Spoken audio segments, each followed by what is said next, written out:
Testing. Okay, good. Testing.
Okay, well, welcome everybody. So today we are broadcasting live from the National Archives building in Washington, D.C. Welcome to our Know Your Records program. My name's Andrea Bassing-Matney. I'm so glad that you're here with us either on site or online on YouTube. Before we begin, I would like to give you some instructions on how to participate in today's program. For those of you who have joined us on site, again, welcome. We will take your questions. We ask that you hold on to them until the very end of their presentation. And if you can, please use these microphones in the aisle so we can capture your voice online.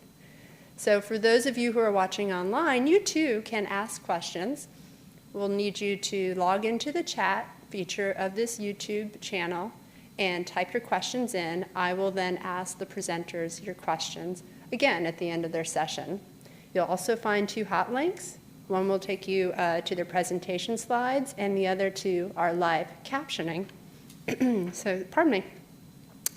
So today's program is entitled World War II and the First Motion Picture Unit Films with preservation specialists Audrey Amidon and Heidi Holmstrom. They work in the National Archives and Records Administration Motion Picture Preservation Lab. They perform conservation and preservation work on motion picture, pardon me, I'm going to catch this up. Here we go. Preservation work on motion picture records held at the National Archives. Before joining the lab in 2006, Audrey worked with the Donald B. McMillan Film Collection at the Perry McMillan Arctic Museum in Bowdoin College. Heidi completed her archival education at Western Washington University, earning a master's in history with a certificate in archives and records management. She has worked in the lab since 2009. It's a pleasure to have them return to highlight their work. Ladies and gentlemen, please join me in welcoming our presenters, Audrey Amidon and Heidi Holmstrom.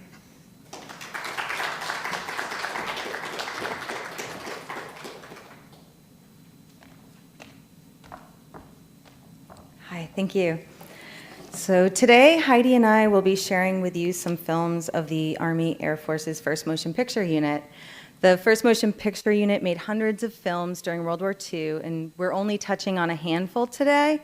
But our goal is to provide an introduction to a group of fascinating films to explain why making them was important to the war effort and to whet your appetite for more. Everything you see today will be available on the National Archives YouTube channel and in our catalog, so you can go find the complete films later. Just first a word about us. Andrea did go right quickly. We work in the Motion Picture Preservation Lab. We provide film preservation and duplication services to all parts of the National Archives. That means that we assess films for deterioration, we make new copies, new film copies if necessary, and we digitize for access. If you want to know more about what we do, I encourage you to check out the short video that we made a few years back. It's called Out of the Dark, and it is available right on the main page of our YouTube channel. On to the main program. How did we end up with the First Motion Picture Unit? After the bombing of Pearl Harbor and the United States entry into World War II, there was an urgent need to train millions of men for military service very quickly. During World War I, film education had proven to be an effective and efficient method of teaching men to fight and could also be used for recruitment and morale purposes. As a result, when the United States ramped up the production of munitions and aircraft, the military turned to films to teach men how to use them.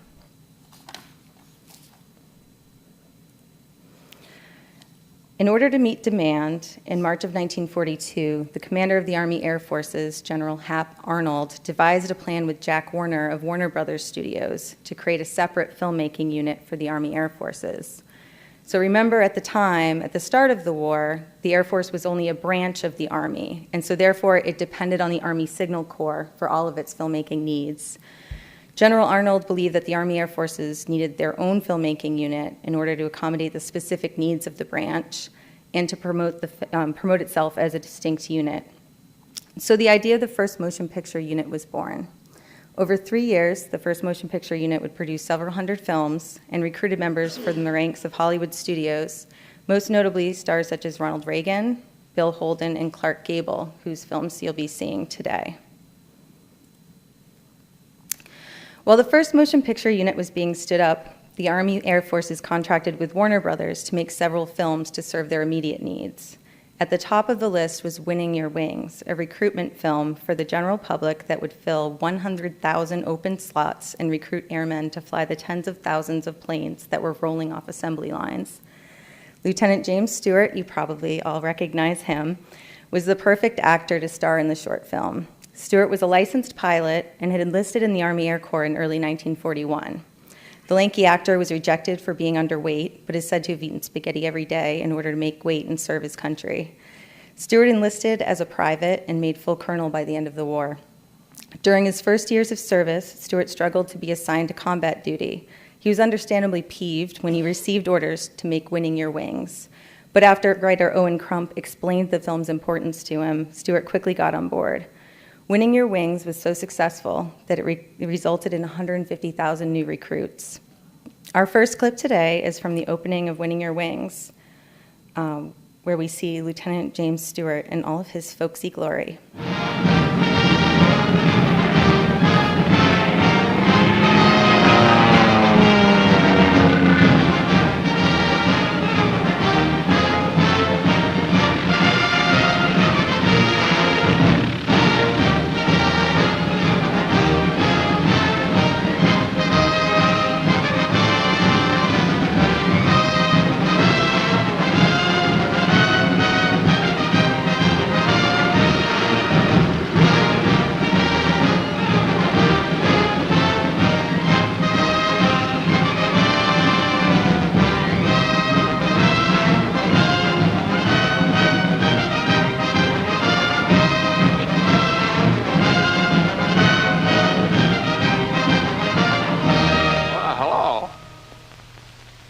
Like I'm back in the movies again, don't I? Well, as a matter of fact, I like to do some talking. Don't go away until I get this thing off.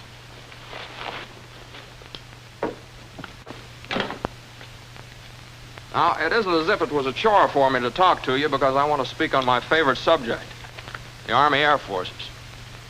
I can't speak from long experience. I've only been in the service a year, but I've learned a lot about what the Air Forces have to offer. That's what I want to talk to you about. Right now, the greatest mass mobilization in the history of the world is taking place.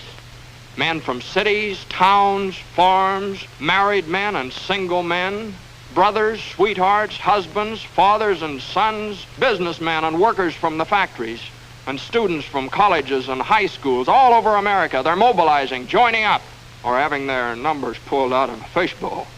And this war we're fighting today and tomorrow and the next day until we win is a war of the air. And the whole world knows that. Our factories know that. So interceptors, pursuit ships, light bombers, medium bombers, and flying fortresses are rolling out of those factories. 65,000 fighting planes this year, 100,000 fighting planes next year. And to keep them flying, 2 million men. Now that's where you come in. The Army Air Forces need 15,000 captains, 40,000 lieutenants, 35,000 flying sergeants. Well, how about it? Sorry. Excuse me. So another of the Warner Brothers recruitment films made during the months before the first motion picture unit was activated, The Rear Gunner was not released until 1943. The film starred Burgess Meredith, who you see up in the upper right-hand corner. You might know him better as the Penguin from the Batman series, the 1960s, or Mickey in the Rocky series through the 1980s. But he was actually a prolific actor. He was a theater actor. He had already been in a prominent role in an adaptation of Mice and Men at this time.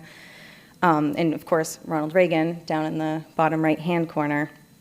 The film emphasizes that everyone has a role to play and follows Meredith's character as he learns that his small stature is actually ideal for his position as a rear gunner.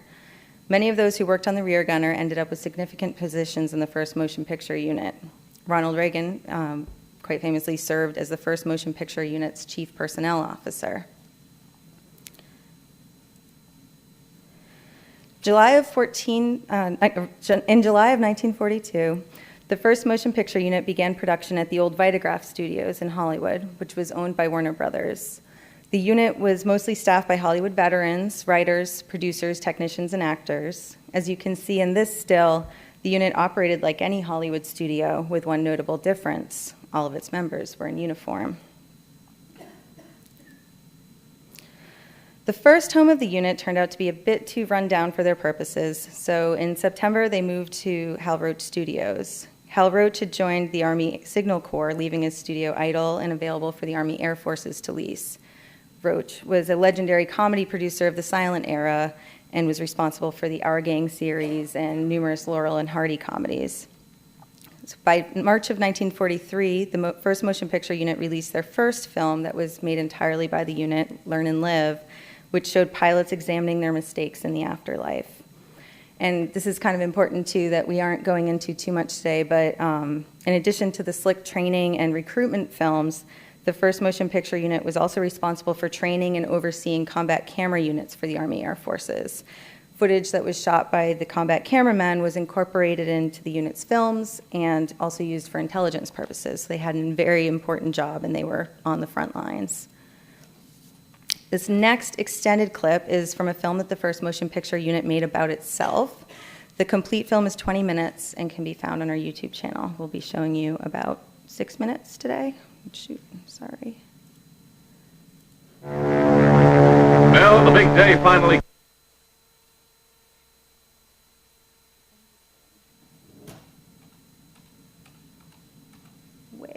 Sorry. This is the Army Air Force's first motion picture unit in Culver City, California. Here are produced training, operational, and inspirational films, films which graphically illustrate what we're fighting for, what we're fighting against, and what we're fighting with. Today, the Army Air Forces faces a tremendous task, the task of training men by the millions to man and maintain the air armadas it's hurling in ever-increasing numbers against the enemy, to instruct the maximum number of men in the minimum amount of time, and to inspire as well as to instruct them. The Army Air Forces has adopted many novel educational methods, has activated many specialized organizations such as this. Mainly from the motion picture industry come the men of the first motion picture unit. They are men of all crafts, writers, directors, cutters, electricians, cameramen, sound recorders. Men who've been carefully chosen from among the most proficient film technicians available. Men who've had long years of training and experience in the art and science of the motion picture. And while these men are making movies for the Army is making soldiers out of them. They're specialists, yes, but first and foremost, they're soldiers. So they've got to do their job the Army way. They've got to be strictly GI. From directive to finished film, the course of an Air Force motion picture project is charted and checked by the production office. Here the shooting script is broken down, converted into terms of money and minutes, men and materials. It is the production office which coordinates and expedites the operations of the many different departments that make up the first motion picture unit. Of all the weapons of World War II, none has proved more effective than words. And words are particularly potent when used by the Army motion picture writer. For his medium is a young and vital and compelling force, one whose possibilities for visual education are endless, still virtually unexplored. These soldier writers of the first motion picture unit work in close contact with technical collaborating agencies, secure authentic, on-the-scene information at air bases and training centers throughout the country. These massive structures are the sound stages of the first motion picture unit, especially designed and constructed for motion picture purposes, soundproofed and air-conditioned. Their aggregate floor space covers an area of 78,000 square feet. On a single one of these stages, measuring 236 feet long, 148 feet wide, and 60 feet high, as many as 4 separate production units can operate simultaneously. And here in one section of Stage 5, filming is about to begin on Training Film Project number 226, Instrument Flight. Technicians give their equipment a final check, and the director calls. All right, quiet, please. Here we go. All right, rolling. Quiet. Oh, look up there, Red. The art department is an excellent example of how the arts of peace are turned to the arts of war. These Army artists and architects translate the printed pages of a training film script into practical terms of detailed sketches and architectural floor plans and blueprints. Often they make up miniature models of sets, built to scale and exact replicas in every respect. Here's a model of the set you saw on Stage 5, an operations base in North Africa. This precise pre-production planning in the art department saves precious man-hours and materials, enables the first motion picture unit to turn out training films that are economical as well as effective. And here's another model, a squadron headquarters somewhere in the South Pacific, one of the sets in project number 1024, recognition of the Japanese Zero fighter. Lieutenant Saunders reporting for duty, sir. Glad to have you with us, Lieutenant. Glad to be here, Major. We can certainly use you. Sit down. Cigarette? Oh, thank you, sir. How was the flight over? Well, I made it, sir, with the help of a P-40. You like our P-40s? Oh, yes, sir. It's a nice airplane. Good. Then maybe we can count on you not to shoot any of them down. Well, I didn't have any plans along that line, sir. It's been done, you know. You mean Jap pilots? I mean American pilots. Men with as much enthusiasm for the P-40 as you have, but with an unfortunate lack of ability to tell a friend from an enemy.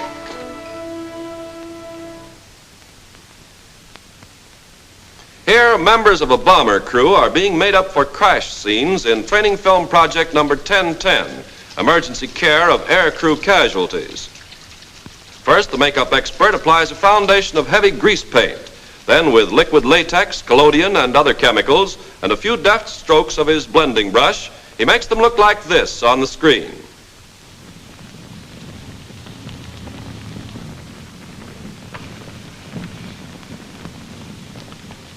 Not many months ago, these serious soldier artists were the merry men whose pens put life and laughter into Mickey Mouse and Donald Duck and Barney Bear.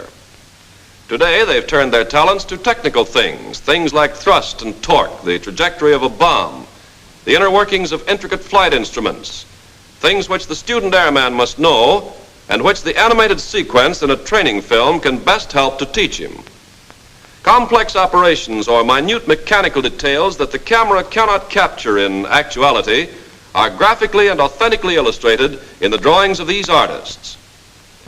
Long famed for his resourcefulness and ingenuity has been the motion picture property man. No matter how unusual may be the article or prop needed for a film, the property man has got it in stock or knows where to get it or how to make it. His department, a combination warehouse and museum, houses thousands of odd and assorted objects. At a moment's notice, he can provide a B-4 bag or a boomerang, a B-26 pedestal or a bunch of bananas.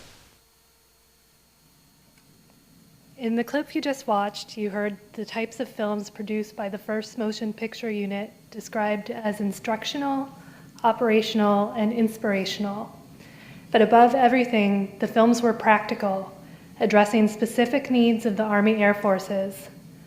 One urgent problem in the Pacific Theater was some pilots' failure to tell the difference between the Japanese Mitsubishi A6M0 and the U.S. Curtiss P-40 Warhawk, leading to incidents of friendly fire. The solution was recognition of the Japanese Zero fighter. The film starred a recently captured Zero fighter, as well as Lieutenant Ronald Reagan. And you already saw a short clip in the 1st Motion Picture Unit film excerpt, but the real utility of the film comes from animated sequences pinpointing the differences between the P-40 and the Zero, which I've highlighted in some of the stills on screen. These straight educational sequences are accompanied by a dramatic story showing Reagan's character, Lieutenant Saunders, who really thinks he knows his stuff, making an all too common mistake. Well, the big day finally came. Saunders was on his own, out Jap hunting. Looked sort of keyed up. Wouldn't you be? Don't expect too much, Lieutenant, not on your first day. What's up, see something? It's a plane, all right. But what sort of a plane? Friend or enemy? P-40 or Zero? Well, now's the time to remember your recognition. Now, is it a deep radiator, round tail curving in toward nose, inline engine? Then it's a P-40. Or has that plane an oil cooler and air scoop, pointed tail curving out away from nose, radial engine? If it has, then it's a 0. Tough to tell from here. Maybe if you got closer. Start climbing, Saunders.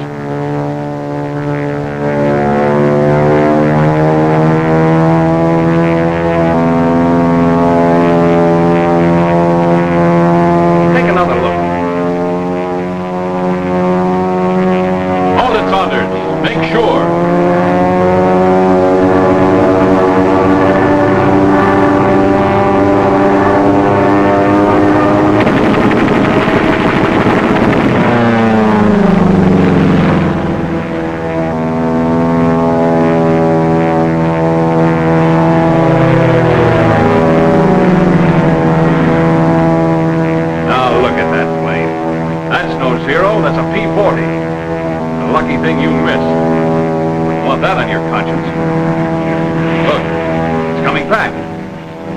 Another shot at it? Okay, we won't rub it in. Oh, you've got it coming to you, not waiting to get your recognition. Wish I could apologize from here. In the end, Saunders vindicates himself, following the identification checklist laid out by the film and downing a 0. And the copy that we scanned for that is the copy that comes from the Ronald Reagan Library. Another famous face in the first motion picture unit was Clark Gable, who joined the military to honor his late wife, Carol Lombard, who had recently died in a plane crash during a trip to sell war bonds. After completing the Air Force's rigorous officers candidate school, Gable received command of a 6-person motion picture unit accompanying the 351st Bomb Group to England. He flew 5 combat missions over Germany, earning the Air Medal and the Distinguished Flying Cross. Gable returned to Hollywood to edit the film shot overseas, and the footage was used in a number of first motion picture unit films, most notably Combat America, produced by Gable. And he was also called upon to narrate a film aimed at recruiting men to become officers in the Army Air Forces, titled Wings Up.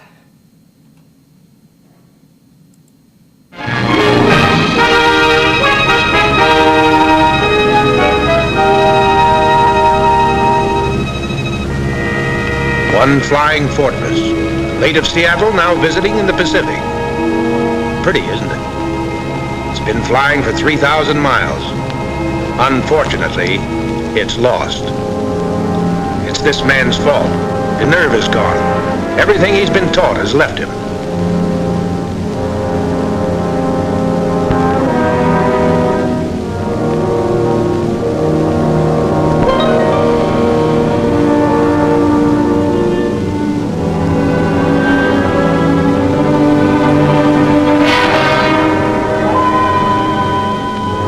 Pity is that they got through to their objective. Had to fight off half a dozen planes besides. And now, they're lost on the way back. One weak link will snap the strongest chain. Too bad. For our side. That plane was worth $350,000. I don't know what amount you'd quote on the men. How much would you take for your life? Why did this man get this job? Isn't there an X-ray machine that can look into a man and say, he'll do? Yes, there is such an X-ray machine, and it looks into men's minds, hearts, and soul, and it finds them either adequate or wanting. It's called the Officers Candidate School of the Army Air Forces, and is situated at Miami Beach, Florida. Sustineo Alas stands for I sustain the wings. In the hands of these men and their minds and their discipline lies the hope that we will always keep them flying. How does a school test these men? How does it expose those that must not lead and teach those that can to lead? Where and how do we get those men? That's important enough to know. Wings Up provides an overview of a program explicitly designed to weed out those who couldn't perform under the pressure of combat. In the next clip, we can see a little of what the recruits were subjected to. Still the same day they're being processed. Give your name. How old is your mother? When'd you faint last? Look out, mister. Here it comes. Halt! You a real estate agent, mister? You're looking around as if you want to buy the place. When you hit that bottom step, you come to a brace with your shoulders back, your stomach in, your feet at a 45-degree angle, and your hat straight. Jump! Halt! How old are you? Well, get 25 wrinkles under that chin. You got a girl? 2. 2 more wrinkles for them. Halt! Get that chest up in the air. Get it up. Way up. Get some wrinkles in that chin. More wrinkles. When I tell you to jump, I want you to jump this high. Jump! What did you come down for, mister? Wipe that smile off your face. Throw it on the ground. Step on it. Arms to the thrust. Boom! Double time. Charge! Halt! You're in it now, misters. For the next 6 weeks until you're upperclassmen, except for returning from mess, you move only at double time. West Point is not harder. Every minute of your waking time is accounted for and deliberately arranged so that you must hurry, hurry, hurry. You're allowed 7 hours sleep. You'll be lucky and a very bright student if you can manage 5. You're not privileged to eat or drink in any public place. You're not to step out of your room across the hall even to visit. Say, is this necessary? Well, maybe you're the kind of person who doesn't lend himself to this sort of discipline. You know it's necessary, but it's just not for you. You're too dignified. Or maybe you have your pride. Why, that's all right, mister. Just resign. Nothing will happen to you. You'll go back to your old rank. No one will hold it against you. Unless you hold it against yourself. But we want to find out now whether you, who have been picked to command, can learn to obey. The soldier who cannot stand up under strict regulations, discipline, and restrictions cannot discipline himself or others. This is where we must find out. Not here. Not when all these lives are involved. And remember that Clark Gable would have undergone that kind of training himself. So now I'm going to hand it back to Audrey to speak about the next couple of films.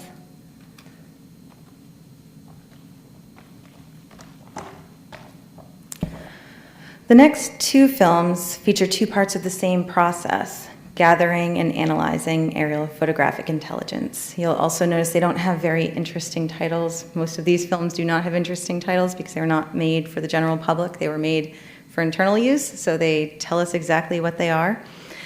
The first film is a straightforward process-based training film that focuses on the steps in the process and the names of the units that participate. While parts of the film are really dry, there is a strong attempt to overlay a storyline that features reconnaissance pilot Captain Tim Grover seeing an old friend who serves in the Navy. So in the top right hand still, you can see Captain Tim Grover on the left, and then his friend is in the middle. That's Lieutenant Phil Bowen. He serves as the audience surrogate who listens as Captain Grover explains the process of photographic intelligence. Photographic intelligence for bombardment and aviation also features Alan Ladd as Captain Smith, a Sherlock Holmesian photo analyst, complete with a curved pipe and magnifying glass. And you see him on the bottom 2 stills with his pipe and magnifying glass. The Basil Rathbone series of Holmes films were being released at this time, so the illusions would have been immediately identifiable and entertaining for the intended audience of young trainees. When Ladd made this film, he was a rising star, with his popularity growing as the cache of productions he filmed before he joined the Army Air Forces hit American screens through 1943. Ladd was released from the military by the end of the year and returned to Hollywood. You might know him best if you don't know him from the films he made at this time with Veronica Lake. He also was in the Western classic Shane later on in the 1950s. The first clip, Smitty demonstrates his best Sherlock abilities as he reads a photograph and makes an important discovery. Just a moment, Captain. Excuse me. I've noticed that one Hamburg area is being covered rather exhaustively. in reconnaissance from your FIU. I'm curious to know why. What are you fellas after? I can't understand all the flak in that area. What's it guarding? Well, I've wondered about that myself. Have you any ideas? You notice this shadow here? Might be the top of a fence or a long wall. It's a roof, I think. Then there's that pond, sometimes empty, sometimes full. It just doesn't make sense. Any clues from other intelligence sources? No, I've checked all reports. Refugees, underground agents, travel lists, people who know the territory. There's been no commando raid on hamburgers yet, so there's no information from that source. Well, I guess I better get going. Yeah, you'd better not keep the colonel waiting. No. Major, look here. What do you make of this? It looks like another shadow. Only this one's not in line with the first one. You don't suppose? Of course. It's a roof, too. You mean all one building, extending right to the pond? Oh, what's the matter with me? That's no pond. That's a drain. A drain for what? For a water tunnel. Look.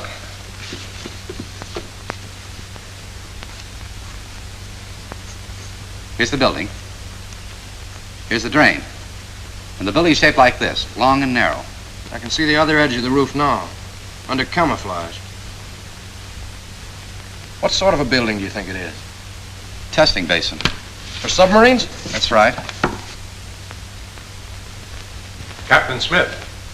Just a moment.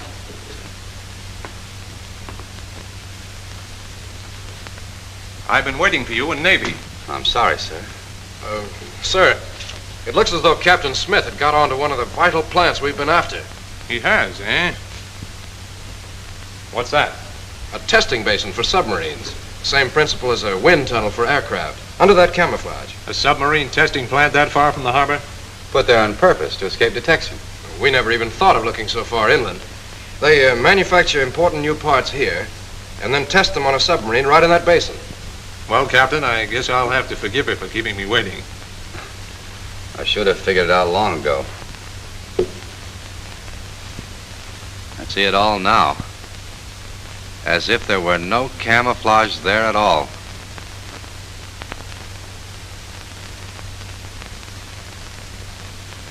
Well, what happened to that plant?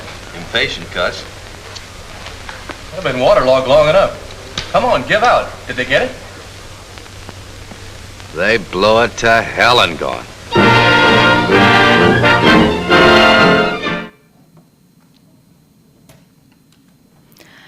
The second film is what the first motion picture unit would describe as inspirational, with the first being an instructional film. Rather than focus on the details of the process, Reconnaissance Pilot seeks to tell viewers how they should feel about their work. The film stars a young Bill Holden as Lieutenant Packaday Cummings, son of the Air Force general in World War I ace fighter pilot Wild Bill Cummings. Lieutenant Cummings is a superior pilot and is resentful when he's assigned to be a reconnaissance pilot rather than the fighter pilot position that he expected. Packy views recon as being too far from the action, particularly after his father is killed in action, and he, at that point, wants nothing more than to get revenge by downing Japanese planes. In our first clip, Lieutenant Cummings gets a taste of the excitement he craves when, while on a routine run, he's pursued by 5 Japanese Zero fighter planes. You're now a full-fledged Photo Joe, and the name gripes you.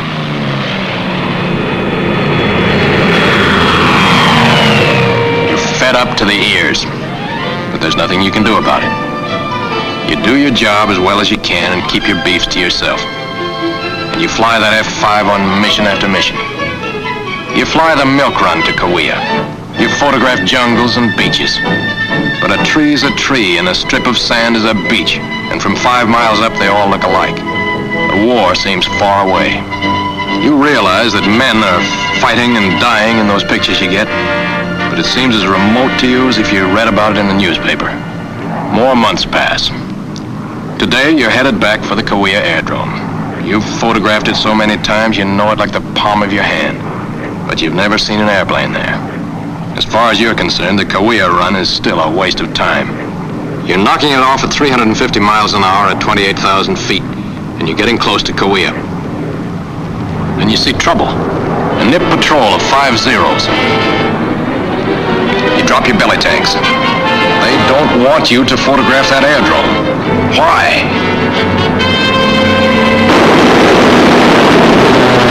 Your oxygen's gone. Down you go.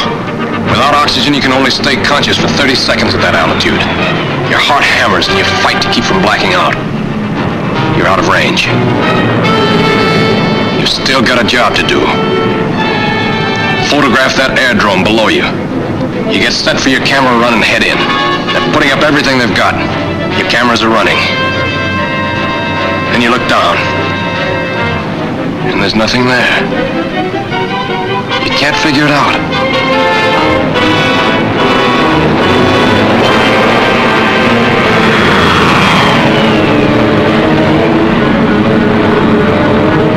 Get in those clouds.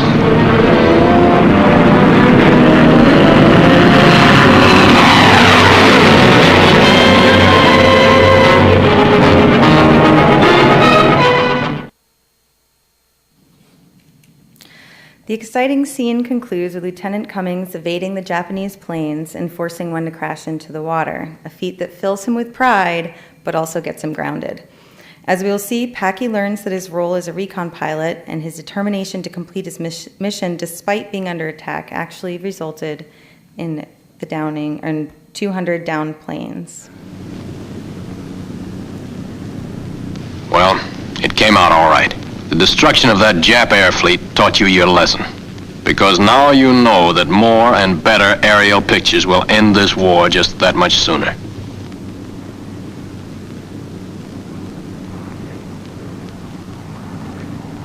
First Lieutenant Packard A. Cummings, Distinguished Service Cross.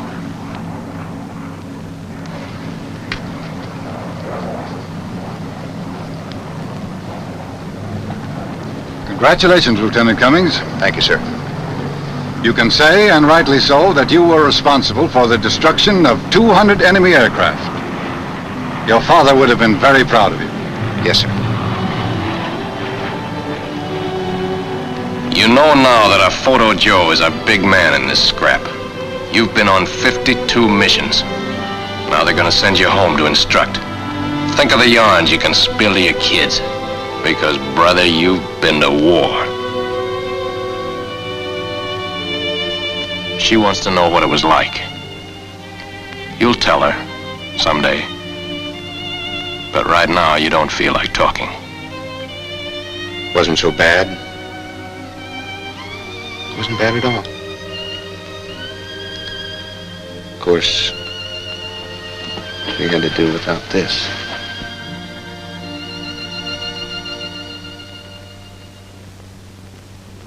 The film you've just seen is fiction, of course. That is, the part about my being a general's son and all that. But the adventures I went through are real. And these are the two men who actually did the things on which the film was based. This is Major Alex Gary, the most decorated recon pilot in our Air Forces. He's the one who's blamed for forcing the Jap Zero into the water. And this is Major Arthur L. Post, who, among other things, spent 100 days in the jungles of New Britain before finally returning to his base. That's the DSC. They're home on leave, and when that's over, they'll return to the South Pacific. Is there anything you'd like to say, gentlemen? I'm not good at this. I get nervous. Major Post? We'd rather be in the South Pacific, not as many automobiles and reckless drivers. It's a lovely little add-on there. The year after Bill Holden filmed this short, he actually lost his own brother to the war. His brother was a Navy fighter pilot who was killed in action. Bill Holden went on to film a string of Hollywood classics in the 1950s, most notably Sunset Boulevard, Stalag 17, for which he won an Oscar, and Bridge on the River Kwai.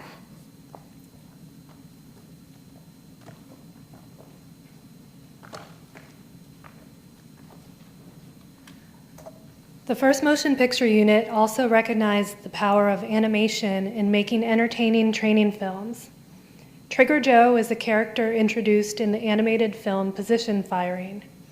His voice was provided by Mel Blanc, probably doing contract work as he was not a member of the First Motion Picture Unit. And the character was modeled after actor William Bendix, who is famous for his Brooklyn accent. Trigger Joe only appears briefly in position firing, which serves as a lesson in targeting deflection for gunners.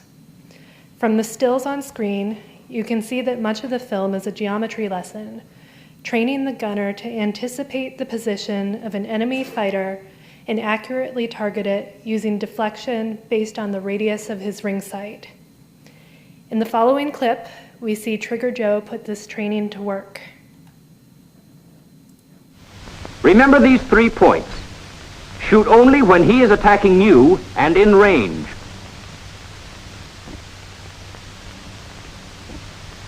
Aim between the target and the tail of your bomber.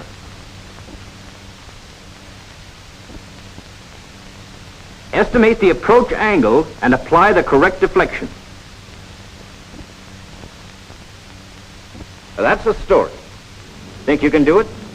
Certainly. Give me a plane. Ready? Here he comes. Well? Goes kind of fast, don't it? Only a few seconds for the whole attack. How's for a chance to practice on a few, slower ones? Okay, if you're sure you've got it straight. Oh, I got it. I can talk it good. Let's hear you. Here's a plane. Well, first I figure is he an enemy plane? In this case, he is. Next, is he attacking? Not yet, but he looks suspicious. Yep, now he's turning in. I line him up and just wait for him to get in range. There he is, heading right for me. Hold it, hold it, hold it! I got a lot of figuring to do with this spot. Now, I'm going this way, he's coming this way. It's about 90 degrees. Let's treat these red things. On a line to my tail, and he's in range. I guess I can shoot. Okay, let him come. Hold it! That's 2 seconds. Yeah, now he's back here. Looks like about a rad and a half. Maybe a little more. There. Start him again. How'd I do? Didn't miss a thing. How about taking one full speed? Okay, why not? First I gotta identify him. He's enemy, all right. Looks like the same guy. Maybe I'll get him this time. Now he's coming in. Gotta line him up. Check the range. Estimate approach angle. Towards my tail. 90 degrees again. 3 rads over here. Down here. Start shooting. Not too much. 2 seconds. Check about a rad and a half. So shoot again. Keep the Look, Trigger. Look at the plane. It works. Well, I'll be a sad sack of rads.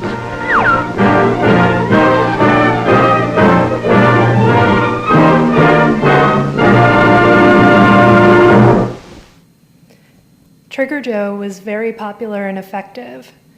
One film columnist celebrated the 12-minute motion picture that could replace 14 days of classroom training. And the First Motion Picture Unit produced a series of films starring the character. The production team included John Hubley, Bill Hertz, and Willis Pyle, all later with UPA, the home of Mr. Magoo, and Frank Thomas of Disney. Another series produced by the First Motion Picture Unit was the Land and Live films, which taught airmen how to survive after crashing in an extreme environment. In addition to Land and Live in the Jungle, the First Motion Picture Unit made films about surviving in the desert and the Arctic. The films aimed to show that with preparation and ingenuity, flight crews could survive in those environments until rescue. The jungle looked so soft and easy from a B-25 upstairs. But now, downstairs, the jungle looks very different. And there's a 5-man crew in it, somewhere.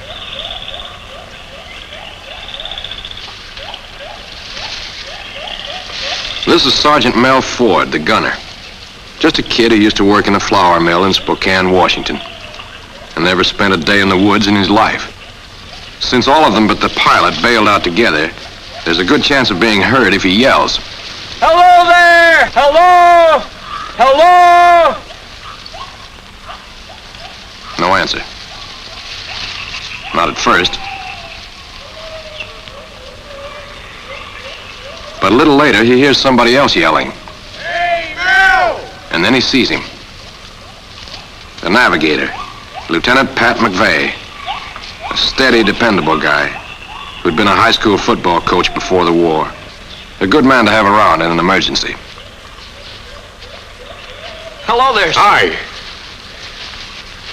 Here. How are you? All right? Okay, fine. Sergeant Ford is worried about leaving his chute in the treetop, but that's okay. Since McVeigh has his chute, Ford's will be a good marker for any searching plane to spot. 2 more crew members. 4 out of 5 accounted for. They're pretty lucky to have landed close by. If they hadn't, it would have taken a lot longer to get together. Land and Live in the Jungle stars Oscar-winning actor Van Heflin, who later co-starred in Shane with Ellen Ladd, as an ill-prepared pilot named Harrison who forgets his training at almost every turn. His situation is contrasted throughout the film with that of his crew, who are following procedure and are much better off as a result. They're looking ahead, playing it smart.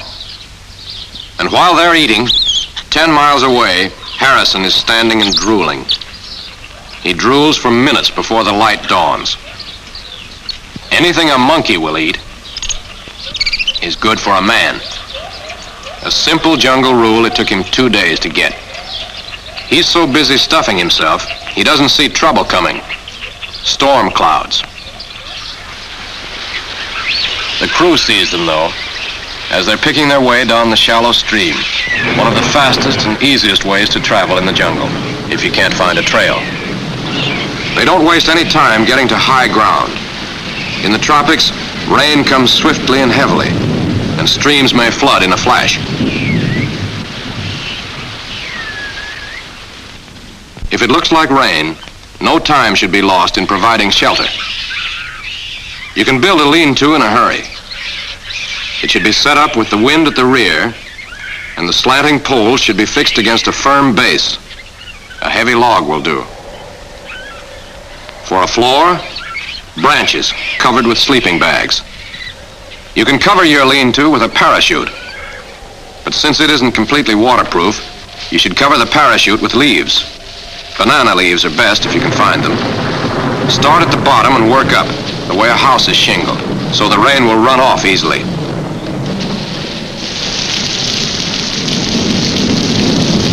Harrison is caught short again, with no time to rig up adequate protection. He could cover his shelter with the large leaves around him, but that might be using his head. A fire would be a big help.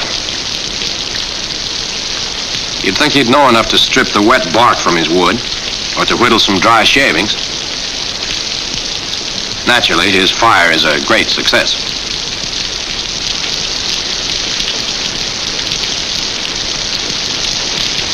And so he sits and shivers and soaks. Although with a little common sense, he too could have had a fire under cover. And he too could have been warm and dry.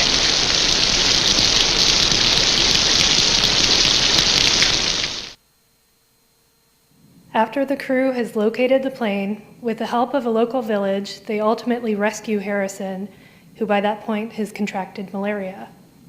And then when Harrison is able to sit up, the village throws a party for him. In a few days, Harrison would be well enough to travel, and they'd head for the coast where they'd be picked up.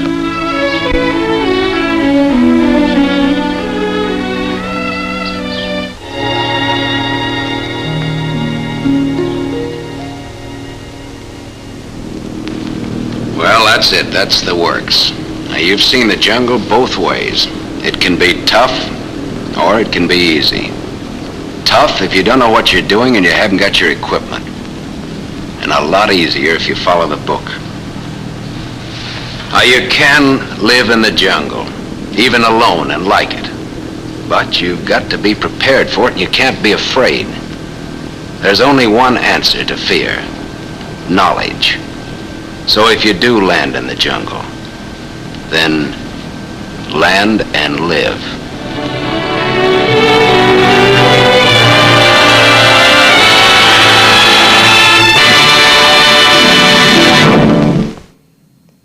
And there at the end, Van Heflin referenced doing things by the book, and they actually did have a little book that showed how to survive in the desert, the jungle, and the Arctic. Van Heflin also narrated Land and Live in the Desert, and he served as a combat cameraman during the war. Wings for This Man is a first motion picture unit film about the Tuskegee Airmen. Like the Army film, The Negro Soldier, Wings for This Man frames African American troops as a powerful weapon against the forces of the Nazis and the Japanese. The Negro Soldier was also shown to white soldiers to broaden the acceptance of African Americans in combat roles, and it's likely that Wings for This Man was used in a similar way. The film, narrated by Ronald Reagan, details the training regimen at Tuskegee University and Airfield that prepared the men to deploy as pilots in segregated units of the Army Air Forces. At several points in the film, it acknowledges the racism that was faced by the airmen, noting that in order for the Tuskegee training program to even exist, misunderstanding, distrust, and prejudice had to be cleared away. Here above the warm, familiar hills of Alabama, these Americans are learning to fly in those tight combat formations they'll use someday to hunt down the German and Jap above his own cities. In addition to fighter groups, a year ago this field began to train men for medium bombers. And that too was a pioneer step. But one thing it proved, you can't judge a man here by the color of his eyes or the shape of his nose. On the flight strip, you judge a man by the way he flies. Here's the answer to Adolf and Hirohito. Here's the answer to the propaganda of the Japs and Nazis. Here's the answer, Wings for This Man. Here's the answer, Wings for These Americans. Squadron after squadron out of Tuskegee, flying P-40s first, tough little planes, then striking with Thunderbolts, P-47s, then riding the Mustangs, P-51s. No, it was never easy for these men. They were pioneers, and no pioneer has it easy. They fought lies, they fought heartbreak, and they won. Now they fight the enemy on his own soil.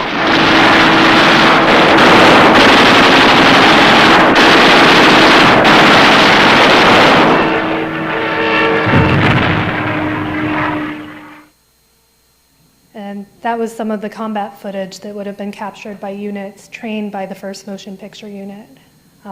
The combat accomplishments of the Tuskegee Airmen helped pave the way for the integration of the U.S. Armed Forces by order of President Truman in 1948. In this presentation, you've seen only a small slice of the 1st Motion Picture Unit films held at the National Archives, and we're happy to bring it to you in honor of the Air Force's 70th anniversary as an independent branch of the U.S. military. I think the exact date on that was September 16th. Almost all the films we showed today are on YouTube in their entirety, with Wings Up to be added soon, and we hope to be adding more as they're digitized.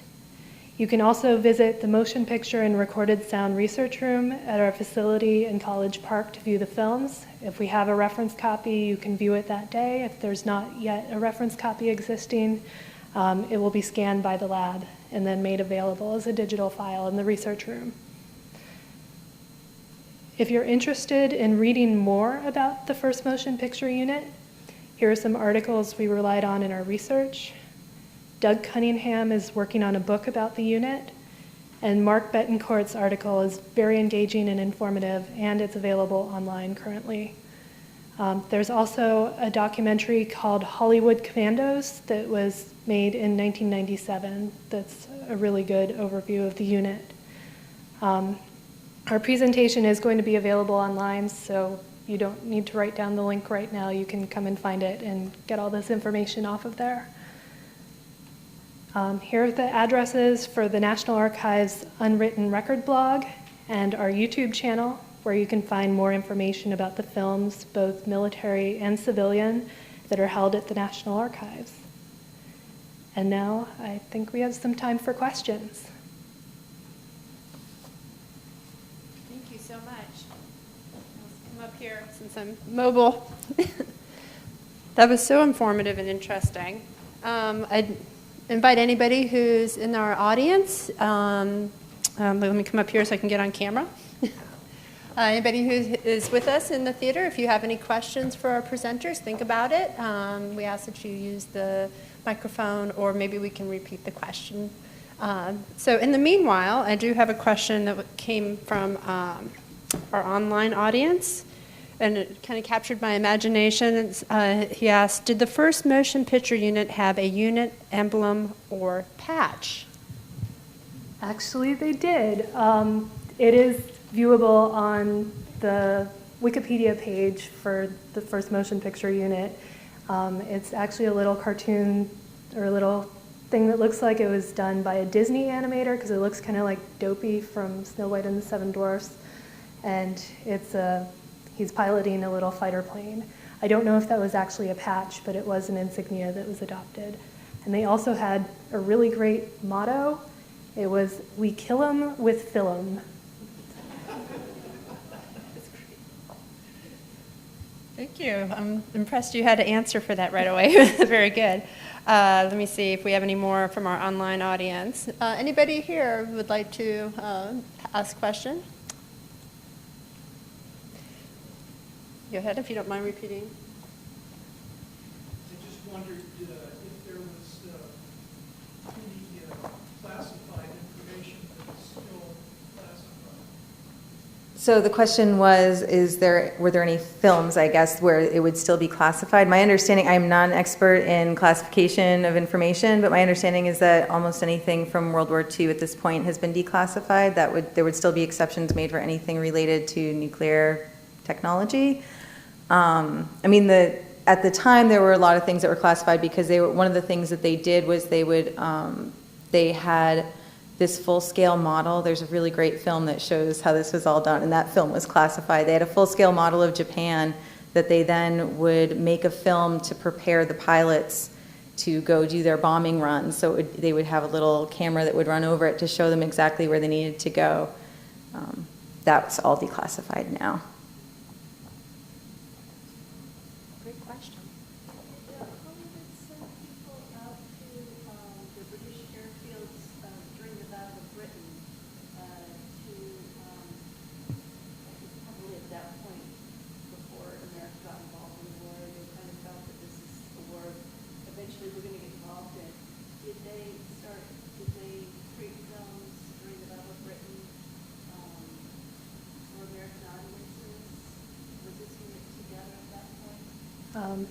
Okay, the question was whether the first motion picture unit would have sent people out to Britain to capture films before America got into the war.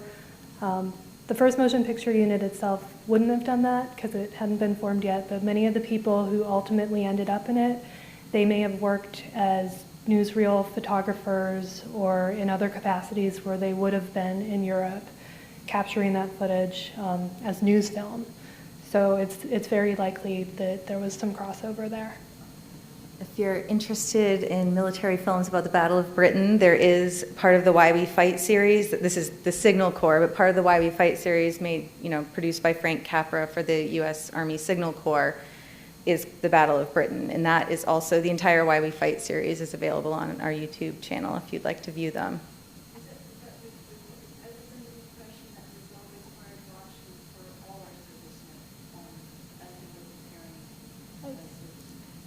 I can't speak to that for sure, but that was my impression too, is that they were sort of informational and motivational, and that they were widely viewed.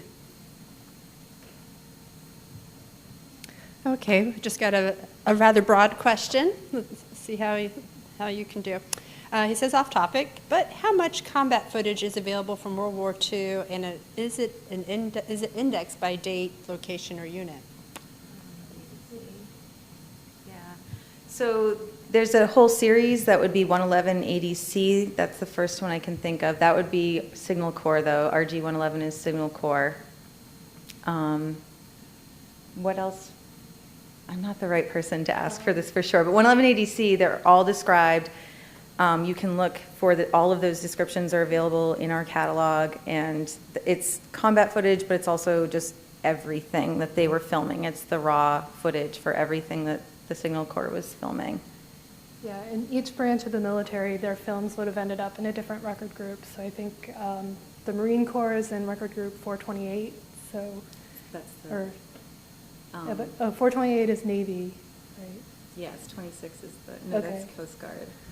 Sorry. We work with all these and get them confused, but each branch of the military would have been collecting the films, and it would have ended up at the National Archives under a different record group. So there's a lot of different avenues you can go down to find the combat footage. And there's a lot.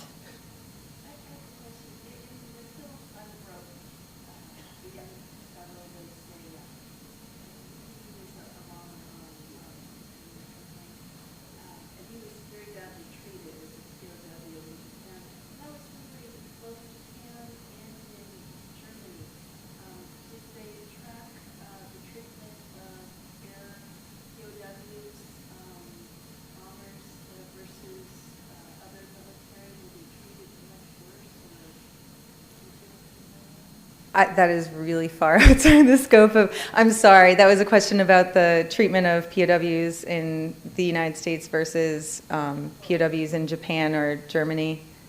As airmen. Oh, as airmen.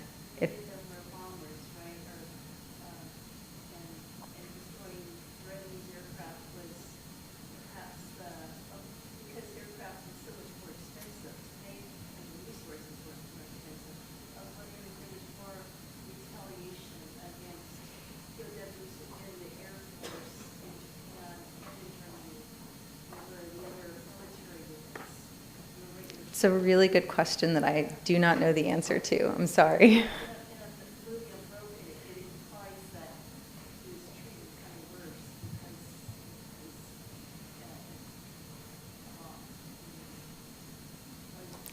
It's a good question. Sorry, I'm so sorry. Maybe someone in the YouTube comments could answer that.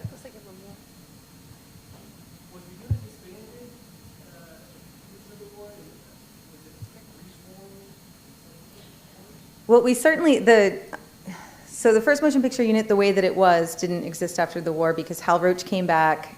So his studios, he started making films again. All of the men that worked there went back to their regular jobs, but the Air Force did continue to make films. It just wasn't in that exact place or, within that particular formulation. But we work on Air Force films all the time. They continued, and they took very good care of their films too. So all of the films are in good condition in general that we have to work on. Do you have anything to add to that? Did I repeat the question? You asked if the first motion picture unit disbanded at the end of the war. That was the question. I know that they were also known as the 18th Army Air Force's base unit, but as far as I can tell, I didn't find references to that unit after the war either. So obviously, since World War II was all the way in Europe, I know that film in Germany and Great Britain and everything kind of ceased for the most part during World War II. But was there still a similar kind of unit, especially for, say, Great Britain, for them to train their troops or raise morale or anything like that? So the question, I actually don't know a lot about this, but the question was whether or not Britain and the other allied countries had their own film units. And the answer would be yes. We have, what's the one we did a full restoration on for D-Day, 70th anniversary of D-Day? The True Glory? True Glory, yeah, that was True Glory. You can find our YouTube channel. We did a full digital restoration. That was a combination joint effort of the U.S. and its allies. So it wasn't footage just that we shot.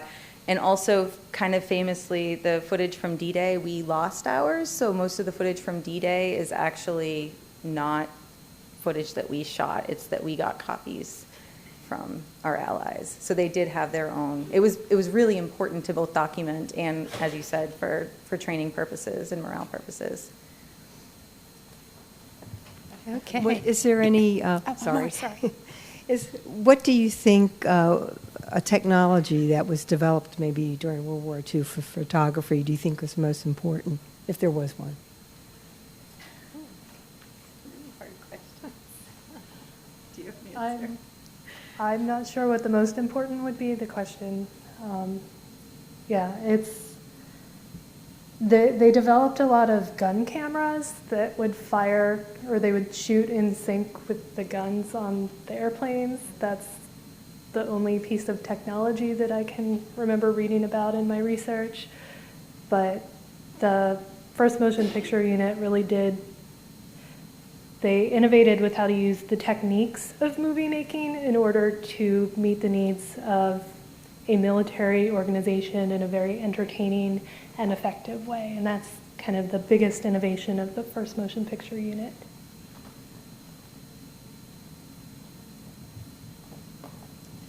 Great, thank you so much. Wow, what great questions that everybody had. So the purpose of the Know Your Records program is to teach you about the records we have here at hold at the National Archives and how to use them for research. I think that this presentation, you certainly fulfilled that goal. Thank you. So if we did not get to your question, they provided their email addresses. If you can't remember the whole one, you can also send it to our research staff at inquire@nara.gov. And so please know that this video recording, their presentation slides are available online on the YouTube channel, or you can go to Know Your Records. And on behalf of the National Archives and our presenters, I want to thank you for joining us today.